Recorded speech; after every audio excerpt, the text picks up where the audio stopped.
Tonight, we travel backward through time, into a world without electric heaters, without weather forecasts, and without warm cars waiting outside in the morning. A world where winter was not simply inconvenient, but dangerous.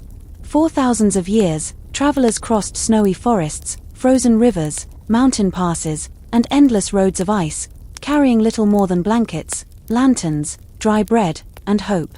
And somehow, many of them survived. So dim the lights, settle into your blanket, and let us slowly wander through the quiet roads of history to discover how travelers endured the coldest winters of the past. The endless winter roads. Long before modern highways, most roads were not really roads at all. They were muddy paths, wagon tracks, or narrow trails through forests. In winter, these paths disappeared beneath snow. Travelers often moved slowly, sometimes guided only by wooden markers, distant trees, or the stars above them. A journey that takes 2 hours today might once have taken many days. And during winter, every mile became harder. Horses struggled in deep snow. Wagons froze in place. Leather boots stiffened like wood. Even breathing cold air for too long could exhaust a traveler. But despite all this, people still traveled. Merchants carried goods between towns. Messengers delivered letters. Pilgrims walked toward holy places. Soldiers crossed frozen lands. And ordinary families searched for work, safety, or new homes. Winter did not stop history. It simply made history quieter, slower, and colder. Clothing before modern winter coats. Today, winter jackets are filled with advanced materials designed to trap heat. But centuries ago, travelers relied on layers. Many people wore wool, because wool stayed warm even when slightly wet. This made it precious during snowy journeys. A traveler might wear a linen shirt, a wool tunic, a heavy cloak, leather gloves, fur-lined boots, and sometimes animal skins wrapped around the shoulders. In colder regions like Northern Europe, Russia, and Central Asia, fur became essential. Fox fur, sheepskin, rabbit fur, reindeer hide. These natural materials protected people from freezing winds long before factories existed. But clothing alone was never enough. Travelers also had to keep moving, because standing still in winter could become dangerous very quickly. The importance of fire. For ancient travelers, fire meant survival. A small flame in the darkness could save a life. Travelers carried tools for making fire everywhere they went. Usually flint stones, dry fibers, and steel. Finding dry wood during snowfall was difficult. So experienced travelers searched beneath trees, where branches stayed slightly protected from snow. Some carried tiny bundles of dry moss or bark hidden inside their clothing. Others preserved hot coals inside containers wrapped with cloth or ash, allowing them to restart fires later. At night, groups often slept around fires in circles. Not because it was comfortable, but because it was safer. The warmth reached everyone equally, and the fire also frightened wild animals away from camp. Still, winter nights remained harsh. Smoke filled the air. Snow melted into boots. The ground stayed cold beneath blankets. And many travelers slept only lightly, waking often to feed the fire before it died. Inns along frozen roads. As trade routes grew across Europe, the Middle East, and Asia, small inns appeared along important roads. These inns became lifelines during winter. Some were simple wooden buildings with straw beds. Others were crowded stone taverns filled with merchants, horses, and the smell of soup. Travelers arriving after dark often entered silently, exhausted from snow and wind. The innkeeper might serve hot broth, bread, onions, stew, or watered wine. Wet boots dried beside fireplaces. Snow melted from cloaks onto wooden floors. Strangers shared rooms simply because there was no space. In some places, people even slept sitting upright near the warmth of kitchen ovens. Luxury was rare. Warmth mattered more than comfort. And during terrible storms, travelers sometimes remained trapped inside inns for days, waiting for roads to clear. Outside, the world became silent beneath falling snow. Inside, candles flickered against old wooden walls. Sleeping in the open wilderness. Not everyone found shelter. Some travelers spent nights outdoors, in forests, mountains, or empty plains. To survive, they learned clever methods from generations before them. In snowy regions, people sometimes built shelters directly into snowbanks.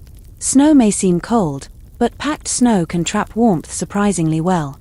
Inside these tiny shelters, the air became calmer and less windy.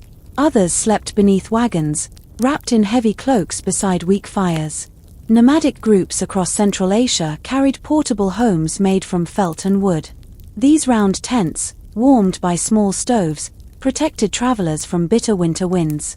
And in northern Arctic regions, indigenous communities mastered survival techniques perfectly suited to snow and ice.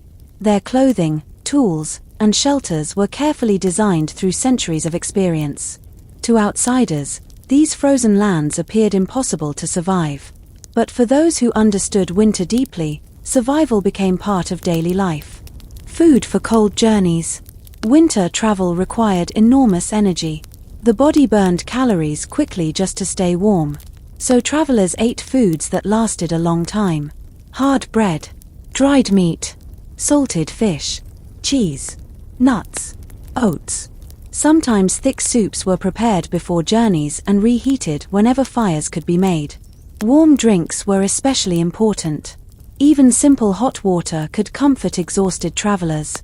In colder regions, animal fat became valuable food because it provided energy for warmth. Many travelers carried small knives, cooking pots, and wooden cups everywhere they went.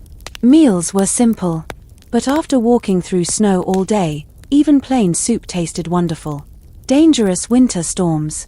Blizzards were among the greatest dangers in history. Without modern forecasts, storms often arrived suddenly. Snow could erase roads within minutes. Travelers became lost close to towns without realizing it. Strong winds confused direction. Lanterns blew out. Horses panicked. And extreme cold slowly weakened the body. Historical records tell stories of entire groups disappearing during winter crossings. Some mountain passes became famous for tragedy. People feared them for generations. Because once snow began falling heavily, nature became stronger than experience.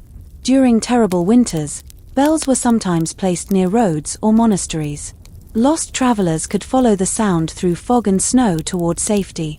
A soft ringing in the distance might mean survival. Monasteries and places of refuge. Throughout medieval Europe and parts of Asia, monasteries often sheltered travelers. Monks understood that winter roads were dangerous. So many religious communities welcomed strangers, especially during storms. A tired traveler arriving at night might receive bread, soup, dry clothing, and a warm place beside the fire. The buildings were usually quiet. Candles glowed softly in stone halls. Snow gathered silently outside. Some monasteries near mountain passes became famous rescue points for travelers trapped in storms. Helping strangers survive winter became an act of kindness and duty. And for exhausted travelers, these peaceful places must have felt like miracles in the frozen dark. Winter travel by sea. Even oceans became dangerous during winter. Cold winds struck wooden ships constantly. Ice formed on ropes and sails. Storm waves crashed across decks. Sailors slept in cramped wet spaces with little warmth. Many wrapped themselves in wool blankets still damp from seawater. On long voyages, hot food became difficult to prepare. Fresh water froze, and icy winds exhausted entire crews. Yet trade ships still sailed through cold seasons, carrying grain, timber, spices, and letters between distant lands. The world remained connected, even through winter storms. Monasteries and places of refuge. Throughout medieval Europe and parts of Asia, monasteries often sheltered travelers. Monks understood that winter roads were dangerous. So many religious communities welcomed strangers, especially during storms. A tired traveler arriving at night might receive bread, soup, dry clothing, and a warm place beside the fire. The buildings were usually quiet. Candles glowed softly in stone halls. Snow gathered silently outside. Some monasteries near mountain passes became famous rescue points for travelers trapped in storms. Helping strangers survive winter became an act of kindness and duty. And for exhausted travelers, these peaceful places must have felt like miracles in the frozen dark. Winter travel by sea. Even oceans became dangerous during winter. Cold winds struck wooden ships constantly. Ice formed on ropes and sails. Storm waves crashed across decks. Sailors slept in cramped wet spaces with little warmth. Many wrapped themselves in wool blankets still damp from seawater. On long voyages, hot food became difficult to prepare. Fresh water froze, and icy winds exhausted entire crews. Yet trade ships still sailed through cold seasons, carrying grain, timber, spices, and letters between distant lands. The world remained connected, even through winter storms. The psychology of winter travel. Perhaps the hardest challenge was not physical, but mental. Winter journeys felt lonely. Roads emptied. Trees stood bare and silent. Darkness arrived early. Travelers often walked for hours hearing nothing except boots crunching through snow. Many feared becoming lost. Others feared wolves, bandits, or simply freezing overnight.